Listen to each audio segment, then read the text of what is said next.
யாரோ உள்ள இருக்கிற மாதிரி இருக்கே. நண்டு. பட் இந்த நண்டுக்கு ஒரு ஸ்பெஷலான ஒரு விஷயம். எல்லா டைமும் நண்டு காட்டுறேன்னு சொல்லுவீங்களா? பட் இந்த நண்டு வேற மாதிரி. நடிப்பு மண்ணுன்னு சொல்லுவாங்க இந்த நண்டு. எப்படின்னு பாருங்க. இப்போ பாருங்க காட்டுறேன் நான். ஏன்னா அந்த நண்டு கொஞ்சம் வித்தியாசமாக நடிப்பாங்க நம்ம கிட்ட. நான் காட்டிடுவோம். இந்த நண்டை இந்த பாருங்க இப்படி இருக்கு. இதான் அது. இவங்க வந்து என்னன்னா செத்து போன மாதிரி நடிப்பாங்க. சரிங்களா? இப்போ பிடிச்சிட்டோமா? உயிரோட தான் இருக்க பார்த்தீங்களா? இங்கே இருங்க. செத்து போன மாதிரி நடிக்கிறாங்க பாருங்க. இவங்க செத்துட்டாங்களாம். இதுக்கு அர்த்தம் என்னன்னா யாரும் பாருங்க நைட்டாக எந்திக்குது பாருங்க. எதாவது எந்திக்குதுங்களா?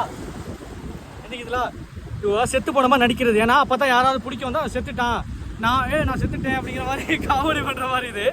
ஆனால் உண்மையில சாகலை. இப்போ நீங்கள் பார்த்துருப்பீங்க முண்டும் போது கூட. இன்னொரு வாட்டி நான் இப்போ காட்டுவேன் எப்படின்னு. இந்த நண்டை நல்லா பாருங்கள். இது ஒரு வகையான நண்டுங்க. இதையும் சாப்பிட்லாம். கேட்டால் சாப்பிட்லாம். அப்படிலாம் எதுவும் கிடையாது. சாப்பிட்லாம். இப்போ பார்த்துட்டு நீங்கள் சொல்லுவீங்க என்ன அது இப்படி இருக்குது, சாகாத மாதிரி தெரியுது அப்படின்னு சொல்லுவீங்களா? இப்போ பாருங்கள். இப்போ இது உயிரோட காட்டுற பாருங்க. நல்லா பாருங்க. சரிதா? இப்போ இன்னொரு விஷயம் கூட பண்ணி காட்டுவோம். இந்த வாங்க.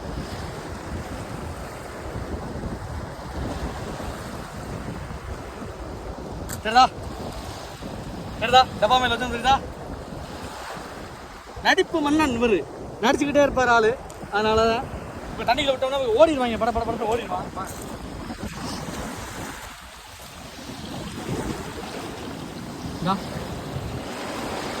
பார்த்தீங்களா? ஆடுதா? இந்த போதா? சரிதா? இதான் அது. இந்த நண்டு தான் பாருங்க. நண்டு வகையில இப்படிலாம் அதான் போது பாருங்க போயிடுச்சது. இந்த மாதிரி தான் நடிப்பு. என்னன்னா தன்னை ப்ரொடெக்ட் பண்ணுறதுக்காக தான். அதுவே இயற்கையாகவே அது உருவாக்குறதுக்கு தன்னை காப்பாற்றிக்கணும்ல. எல்லா நண்டும் என்ன கொடுக்கனாலும் கடிக்கும். இது என்ன பண்ணும்னா கடிக்காத பட்சத்துக்கு அது என்னன்னா நடிச்சிடுறது. செத்து போன மாதிரி நடிச்சிடுறது. அதை பார்த்தோன்னு இப்படி போட்டு போடுவாங்கல்ல. அதனால தான் எப்படிலாம் பாருங்க அவங்க விவரமாக இருக்கிறாங்கன்னு. வாங்க இன்னும் போவோம். ஏன்னா அந்த வீடியோவில் சொல்லியிருந்தோம்னா நம்ம அந்த ஐலாண்டுக்கு போயிட்டு இருக்கணும். அந்த ஐலாண்ட் வீடியோ இன்னைக்கு பார்க்கணும்னு நினச்சிக்கிட்டே இருக்கேன். காட்டிடுறேன் வாங்க.